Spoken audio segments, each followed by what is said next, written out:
대통령이 세입자냐? 라는 격한 반발이 나왔습니다. 대통령이 세입자냐? 대통령이 세입자냐? 방패란 거냐? 뭐 이런 말도 함축돼 있는 반발 아닐까요? 유시민 씨가 참전을 해서 그에 따른 반발인데 유시민 씨가 뭐라고 했는지 도대체 들어볼 텐데요. 아, 또 김어준 씨 프로에서 했군요. 예, 들어보십시오. 소위 이제 문가산점이라는 말이 있죠. 문가산점. 문재인을 까면 가산점을 받는 거예요. 인사혁신처장부터 시작해서 문재인 대통령을 비하하고 조롱하고 비방하고 그냥 이거 팩트예요. 우리 이재명 대통령이 자주 쓰시는 어휘 중에 모두의 대통령 있습니다. 그죠? 그다음에 포용, 통합. 이게 되게 중요한 거예요. 대통령이 이 단어들을 거듭 기회 있을 때마다 씁니다. 굉장히 훌륭한 거예요. 근데 문제는 100% 지지하는 대통령은 있을 수 없잖아요. 그러면 내가 5년의 임기 중에 어디까지 할 건지를 설정을 하고 그걸 하기 위해서 필요한 일들을 하면 돼요. 근데 문제는 대통령이 자신감이 지나쳤던 거 아닌가? 막 거침없는 대통령을 향한 언사들을 쏟아냅니다. 대통령이 너무 자신감이 지나친 거 아니냐? 라면서 문가산점 얘기도 합니다.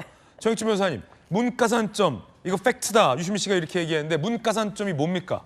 글쎄요, 지금 뭐 그 유시민 씨가 해설한 바와 같이 문재인 전 대통령을 비판하면 그러면 가산점이 있다라고 하는 건데 지난 총선 때 뭐 친문들이 대거 떨어졌던 것, 뭐 그 맥락을 얘기하는 건가요? 제가 봤을 때 뭐 비명 행사 이런 것들이 행사했던 사람들이 대부분 문 전 대통령 측 사람 아니었는가? 그렇다라고 하면 살아남은 사람들 있지 않습니까? 그래서 오히려 그 유력한 정치인들을 배제시키고 본인이 그 공천 받아서 지금 배지 달고 있는 그런 사람들이 있어요. 네. 그래서 저는 기억은 잘 안 나는데 그런 분들이 문재인 전 대통령을 비판했었던 그런 분들이었다라는 식으로 저렇게 이제 유시민 씨의 이야기를 들어보면 오해할 수밖에 없지 않은가 저는 그런 생각이 드는데 대통령이 자신감이 너무 지나친 거 아니냐? 그런데 이 이야기는 자신감이 지나치다라고 하는 건 좋은 거 아니겠습니까? 내가 할 수 있는 일이 많이 있다. 그다음 열심히 하겠다. 이렇게 보면 될 수 있는데 저 뉘앙스는 정반대란 말이에요. 내가 할 수 있는 일이 있고 할 수 없는 일이 있는데 할 수 없는 일조차도 할 수 있다라는 식으로 생각한다는 뜻 아닌가? 그렇지. 자신감이 많다라는 건 칭찬이지만 자신감이 과하다라는 건 이건 욕이죠. 예컨대 제가 한 1m 이제는요. 제가 네. 한 1m 정도에서는 뛰어내릴 수 있어요. 1m도 안 될 것 같은데 이제 무릎 생각하셔야 돼요. 아직 뭐 그건 모르겠는데 네. 한 1m 정도까지는 저는 할 수 있을 것 같아요. 자신감이 있습니다. 그런데 그 자신감이 지나쳐서 5m에서도 내가 뛰어내릴 수 있다. 그럼 어떻게 되겠습니까? 만약에 제가 10m에서도 뛰어내릴 수 있다. 그럼 어떻게 하겠습니까? 그런데 유시민 씨의 저 그 이야기를 듣고 보면 뉘앙스가 이재명 대통령이 뛰어내릴 수 있는 건 한 3m 정도인데 5m, 10m에서 뛰어내릴 수 있다라고 그렇게 자신하는 것이 아닌가? 네. 그렇게 되면은 어떻게 된다는 이야기인가? 이러한 그 뉘앙스가 묻어 있어서 이 이야기를 듣는 이재명 대통령 입장에서는 그렇게 마음이 편치 않으실 것 같다는 그런 느낌이 듭니다. 이건 기분 나쁠 일인데 조기현 변호사님 대통령 지지자들 입장에선 벌써 기분 나쁘다는 반응 나오고 있는데 아니 추억해보면 당신들이 문재인 전 대통령 까지 않았냐? 대통령이 자신감이 지나치다 라는 이야기. 유시민 씨가 한복판에 뛰어들어서 왜 이렇게 대통령을 혹독하게 비판하는 겁니까? 뭐 일단 결론부터 얘기하면 이재명 대통령이 잘못하고 있다. 네. 라는 언급이 직접적이고 직격한 거죠. 그렇죠. 예. 뭐 이제 대표적인 그 단어들은 뭐 재건축과 증축, 네네. 조금 전에 얘기했던 문가산점이 있고, 예. 이재명 대통령을 옹호하는 일부 평론가들에 대해서 용역 평론가, 용역 평론가, 촉법 평론가 이렇게 규정을 했습니다. 촉법 평론가. 그러니까 저는 유시민 작가가 지금까지 민주진보 진영에서 옳은 목소리를 내고 때로는 비판적 목소리를 통해서 진영이 같이 이기는 어떤 뭐 상황을 만드는 데 중요한 역할을 해온 거는 분명히 인정합니다. 그런데 다만 지금 상황에서 엊그저께 그 발언은 진보 진영 내부를 분열시키고 갈등을 촉발하는 상황이 될 수밖에 없습니다. 특히 이재명 대통령에 대해 비판할 수 있죠. 그리고 뭐 100% 잘한다는 대통령이 있을 수 있겠습니까? 내부에서 견제하고 비판하는 목소리도 필요하고 그게 정부의 성공을 위해서 필요하다면 이재명 대통령 역시 흔쾌히 받아들일 수 있는 분입니다. 그런데 엊그저께의 발언은 당신 뜻대로 지금 가면 틀려. 우리가 의도하고 우리가 설계하는 방향으로 가야 돼. 그렇지 않으면 이 정권도 힘들고 우리도 힘들어. 예. 이 메시지를 보낸 거란 말이죠. 그러니까 이게 과연 이재명 정부를 위해서도 민당을 위해서도 좋은 길인가, 그 제시하는 방향이 맞는가에 대한 여러 가지 얘기가 나올 수밖에 없는 것이고요. 문과 3점 같은 경우에도 이재명 대통령의 일부 인사에 대한 비판으로 보입니다. 특히 뭐 정권 1년 동안 있었던 인사혁신처장 인사라든가 일부 인사에서 우리 진영 내부에 있는 분들의 비판적 목소리가 꽤 있죠. 이제 그분들 중에 일부의 특징은 과거에 문재인 전 대통령을 격하게 굉장히 자극적으로 모멸적으로 비판하는 언사를 했던 분들이 있습니다. 그 인사에 대해 비판을 할 수 있는데요. 그걸 일반화시켜서 문재인 전 대통령을 비판하는 사람만 갖다 쓴 것처럼 과장한 것도 문제라고 보고요. 가장 중요하게는 보기에 유시민 작가가 보시기에 부족해 보이고 지적 성숙도가 낮아 보일 수 있겠습니다만 그 평론가들을 용역 평론가, 그러니까 어떤 특정 목적을 위해서 아무 생각 없이 비판만을 일삼는 평론가로 규정한다든가 촉법 평론가, 자격 없는 평론가, 가치 없고 상스럽다 이런 표현까지 쓴다면 예. 과연 유시민 작가의 말씀이 아무리 옳고 지금 필요한 얘기라고 하더라도 그 얘기를 도움이 된 얘기로 듣겠습니까? 이 갈등을 회복할 수 없는 수준으로 치닫게 한 발언이 아닌가 싶습니다. 유시민 작가의 발언은 여기서 그치지 않습니다. 더 거침없이 나아갑니다. 대통령을 향해서 말이죠. 들어보시죠. 이재명 대통령이 되는 과정에서 열렬히 지켜주고 응원했던 사람들이 원했던 것은 증축이었어요. 3층 집인데 한 층 더 올리는 거예요.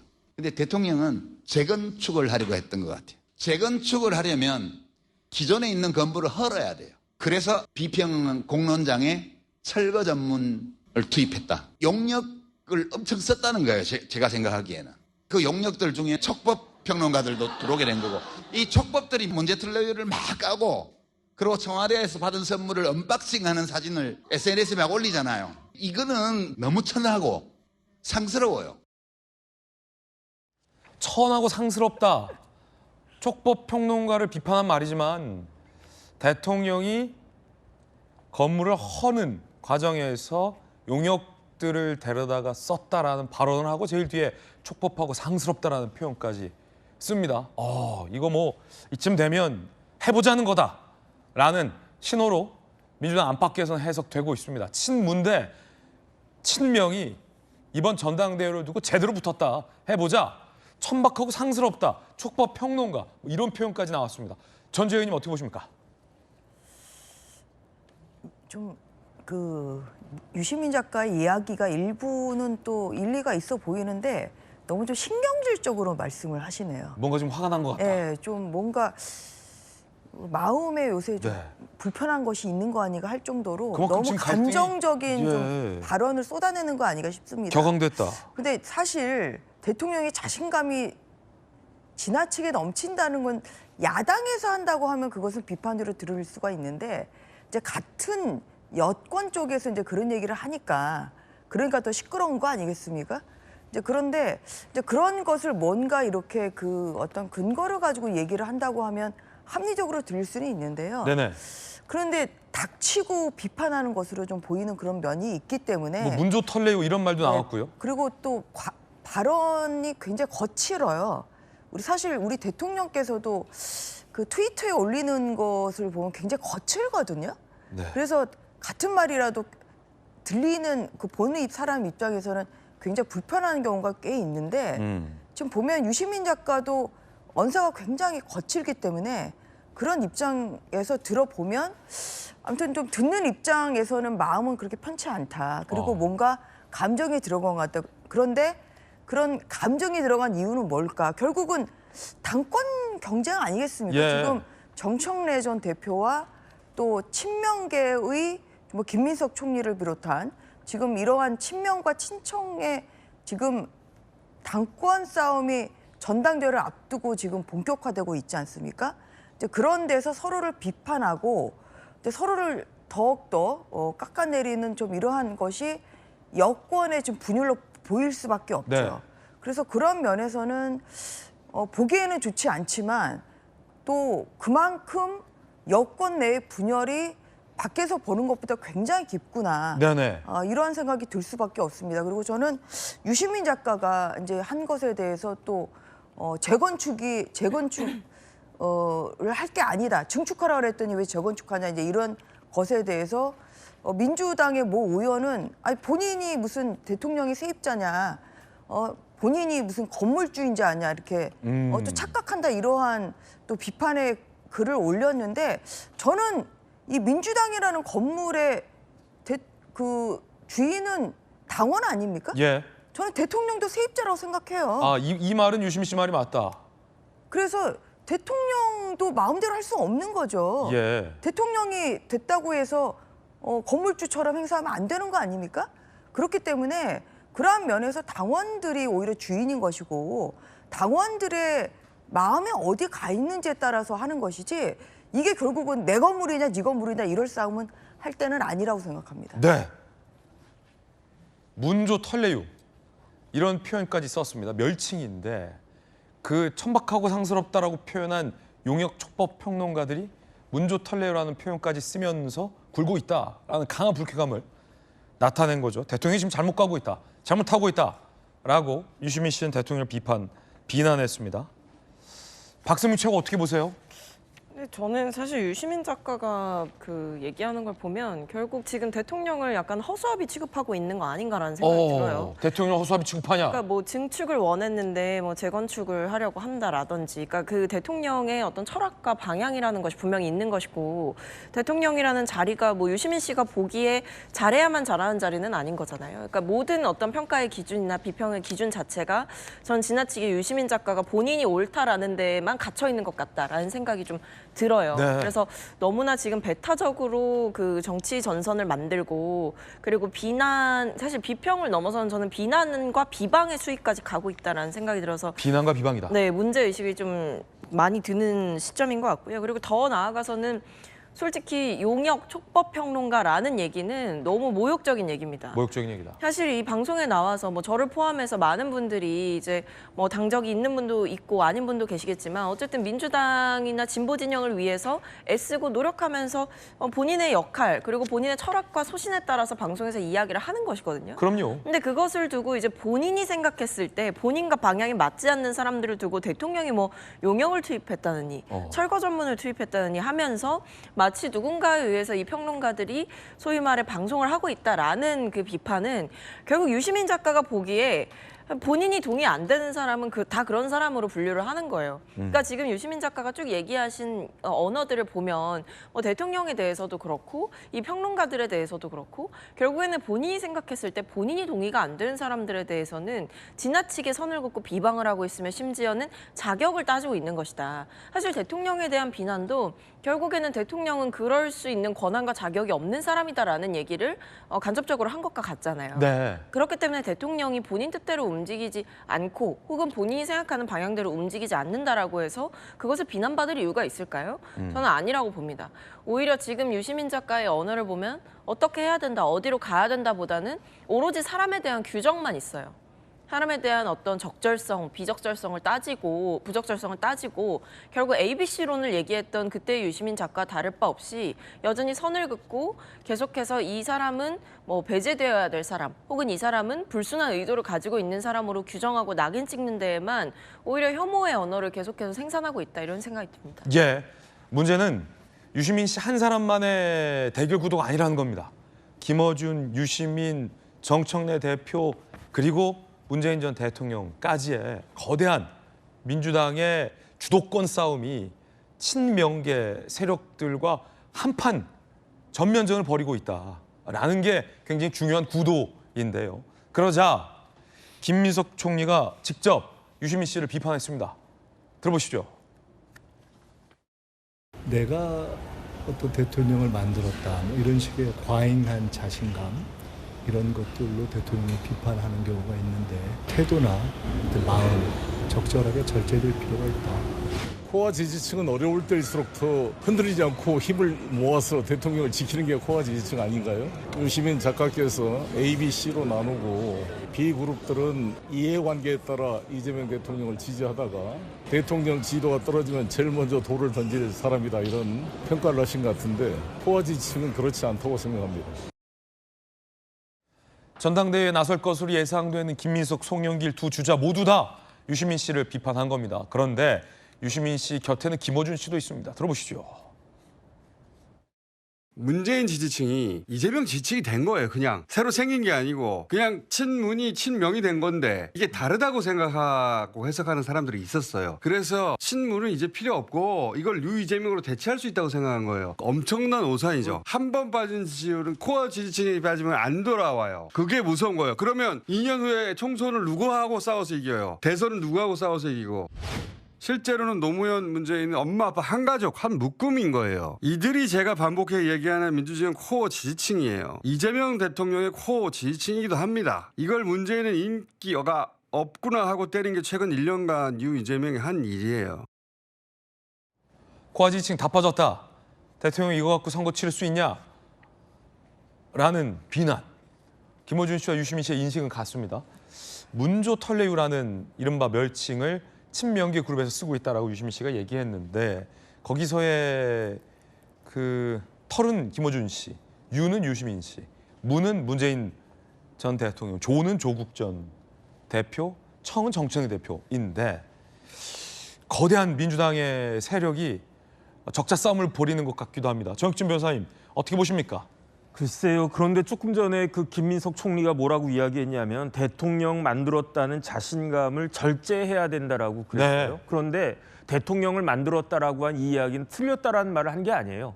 절제하라는 이야기인 거죠. 그렇다라고 하면은 일정 정도 맞는다는 이야기라고 김민석 총리도 인정하는 거 아닌가 그 생각 들고요. 그 이야기는 조금 전에 김어준 씨 이야기에서 뭐라고 그랬습니까? 친명이 그냥 어디서 뚝 떨어진 게 아니라 친문이 친명이 된 것이다. 친문이 친명이 됐고 그것이 결국은 이재명 대통령을 그 대통령으로 만든 것이다. 이 이야기를 김민석 총리도 그렇고 그 김어준 씨도 그렇고 그 팩트라고 인정을 하는 것 같아요. 하지만 지금 같은 상황에서 그걸 너무 강조하는 것은 그것은 적절하지 않으니까 절제하는 게 필요하다라고 김민석 총리는 그렇게 이야기를 하는 것 같고 그다음에 지금 코어 지지층이라고 하면 결국은 핵심적인 지지층이라는 이야기 아니겠습니까? 예. 마지막 지지층이란 이야기예요. 다른 사람들 다 떠나고 남은 사람들이 코아 지지층인데 이 코아 지지층까지 떠나가게 되면 그러면 그 사람을 지지한 사람은 아무도 남지 않는다 그런 이야기 아니겠습니까? 그런데 김어준 씨 이야기는 그 코아 지지층도 이재명 대통령을 떠나가고 있는 것이 아니냐 이런 뉘앙스가 묻어있기 때문에 결국 다음 달에 있을 그 전당대회에서 과연 지금의 정세 분석을 누가 더 정확하게 하고 있는 것이냐. 이른바 조금 전에 이야기한 문으로 시작하는 멸칭 그 그룹의 정세 분석이 맞는 것이냐 아니면 이른바 뭐 한으로 시작하는 그 멸칭의 그 정세 분석이 맞는 것이냐. 뭐 저같이 제3자적 입장에서는 아주 흥미롭게 지켜볼 수밖에 없는 상황 아닌가 싶습니다. 예. 그러자 친명계가 반발했습니다. 정진웅 의원, 민주당 건물주는 자신들이고 세입자인 대통령이 내 건물 재건축한다 분노하는 것이다. 최현일 의원, 기존 진영 부수는 재건축 아닌 국민 통합 중축. 자신간 과잉 폄훼는 모욕적이다. 라며 반발하고 있습니다. 그 가운데 고민정 의원은 이런 얘기를 해요. 온갖 혐오와 조롱이 당내 휩쓸었을 땐 어디 있었냐. 문조 털레는 안 되고 매국노 수박은 되냐. 핏대 올리며 싸워야 할 대상은 우리 안의 혐오다. 그 전부터 문조 털레 이전에 매국노와 수박도 있었다. 그때 어디다가 지금 나타났냐? 고민정 의원은 또 이렇게 얘기하기도 했습니다. 지금 보니까 수박도 있었네요. 거기에 이제 2탄, 3탄쯤 되는 게 문조 털레유인 것 같아. 새삼스럽진 않은 거다라고 고민정 의원이 얘기했지만 저거 자체가 사실은 민주당 내에 어떤 두 개의 큰 세력 간의 어떤 충돌 내지는 적대감 이런 얘기 같은데 이번 전당대회가 아무래도 가까우다 보니까 그게 다시 폭발한 것 같아요. 이거 진짜 이번 전당대회가 정말 누가 사느냐, 누가 죽느냐의 어떤 치열한 싸움이 되겠군요. 전장터가 되겠군요. 그러니까요. 그게 걱정입니다. 네. 전당대회가 조기 과열되면서 아무리 경쟁하고 당권이 차기 총선과 또 바로 직결되기 때문에 중요하긴 하지만 이게 당내 경쟁인데 네. 사생결단, 그러니까 올와 나싱처럼 이 권력, 당권을 잡지 않으면 아무것도 없는 것처럼 죽을 듯이 그게 달려드는 게 맞느냐 하는 우려의 목소리가 있었고요. 불과 한 열흘 전까지만 해도 소위 말하는 저 멸칭, 이 표현 자체도 방송에서 쓰는 걸 자제를 했습니다. 그러니까 어느 입장에 서 있든 간에 저런 멸칭을 쓰면서 이 전당대회가 진행이 될 경우엔 누가 이기더라도 이 회복할 수 없는 상처를 남기게 될 거고 이 치유하기 어려운 갈등으로 계속 치닫을 가능성이 있었기 때문에 자제돼야 된다고 계속 얘기를 하고 있었는데 엊그저께 유시민 작가가 그 말을 직접 쓰면서 그리고 이제 이러한 갈등 구도를 공식화하고 이 규정하고 이럼으로써 이제 아예 대놓고 막 쓰지 않습니다. 네. 이 상황을 어떻게 수습할 겁니까? 그러니까 스스로 자정 노력을 하고 자제하는 분위기가 형성되고 있었습니다. 그런데 유시민 작가가 참전함으로써 실체하지도 않는 일종의 계파 대립, 명청대전 이런 용어들이 공식화되고 갈등이 회복할 수 없는 상태로 지금 치닫는 상황이 돼버렸거든요. 재건축 증축 논란도 많습니다. 그 부분도 따지고 보면 유시민 작가의 마음속에 가장 중요한 분으로 남아있는 노무현 전 대통령이요. 그분은 그럼 증축을 하신 겁니까? 재건축을 하신 겁니까? 오히려 노무현 대통령 국민 통합이라는 가장 중요한 철학을 실현하기 위해서 대연합, 연정, 실제 기존의 정치 질서를 완전히 흐트러뜨리는 제안과 그런 걸 통해서 여러 가지 어려움을 겪었지만 그가 추구했던 가치와 방향 때문에 여전히 존경받는 대통령으로 남아 있는 겁니다. 그때 했던 거는 재건축 수준이 아니라 실제 전 지역을 다 허무는 재개발 수준의 어떤 정치적 논쟁이었습니다. 그런 게 사실 정권이 교체되는 시기마다 있었던 건데 왜 이재명 대통령이 하려고 하는 어떤 새로운 방향이라든가 비전에 대해서는 우리가 정해놓은 틀을 벗어나서는 안 된다고 규정하는 것이 납득하기 어렵고요. 이미 그 규정을 공식화하고 그 갈등이 확대되고 있는 상황이기 때문에 이걸 참 어떻게 수습할지 난감합니다. 이제 당권 주자들이 결국 실제 우리가 추구해야 될 가치나 방향은 이재명 정부의 성공인 거고요. 거기에 모두가 동의하는 민주당의 가치와 비전이 다를 수가 없습니다. 지금은 권력투쟁 양상으로 진행되고 있기 때문에 당권 주자들 그리고 열성 당원들 열심히 민주당이 승리를 위해서 이번 전당대회를 잘 치러야 된다고 생각하시는 우리 당원들께서 스스로 자제하고 자정하고 무엇을 위해 전당대회가 치러져야 되는지 이런 부분에 대한 어떤 그 새로운 논의 이게 필요한 게 아닌가 싶습니다. 자, 그럼 대통령의 반응은 어떨까요? 대통령의 반응이 흥미롭습니다. 대통령이 정민철 더불어민주당 정책위 부의장 게시글을 공유했어요. 유시민 작가 촉법 용역 평론가 천하고 상스럽다. 그러자 정민철 부의장은 천하다 손가락질 받아도 좋다. 기꺼이 더 천해지겠다. 라고 했던 이 정민철의 그 게시글을 공유했습니다.